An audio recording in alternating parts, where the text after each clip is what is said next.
Maruthur Gopalan Ramachandran, MG Ramachandran. 17 ஜனவரி 1917 முதல் 24 December 1987. MGR என்றும் புரட்சித் தலைவர் என்றும் பிரபலமாக அறியப்பட்டவர். தமிழ் திரைப்பட நடிகராகவும் 1977 முதல் 1987 வரை தமிழ்நாட்டின் முதலமைச்சராகவும் இருந்தவர். எம்ஜி சக்கரபாணிக்கு தம்பியான இவர் தொடக்க காலத்தில் நாடகங்களில் நடித்தார். காந்தியடிகளோட கருத்தால் ஈர்க்கப்பட்டு இந்திய தேசிய காங்கிரஸில் சேர்ந்தார்.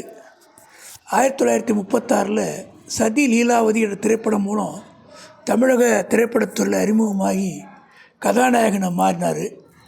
பிறகு அறிஞர் அண்ணாவோட அரசியல் கருத்துக்களில் ஈர்க்கப்பட்டு திராவிட முன்னேற்ற கழகத்தில் இணைஞ்சார். பிறகு அந்த கட்சியிலேருந்து நீக்கின பிறகு புதிய அரசியல் கட்சியை உருவாக்கினார். சட்டமன்ற தேர்தலில் 3 முறை ஜெயிச்சு முதலமைச்சர் ஆனார். இவருடைய கட்சி பேர் அண்ணா திராவிட முன்னேற்ற கழகம். இவர் நாட்டுடைய உயரிய விருதான பாரத ரத்னா விருது பெற்றவர். ஆக்சுவலாக 1936 சதி லீலாவதி என்னும் படம் வந்தது.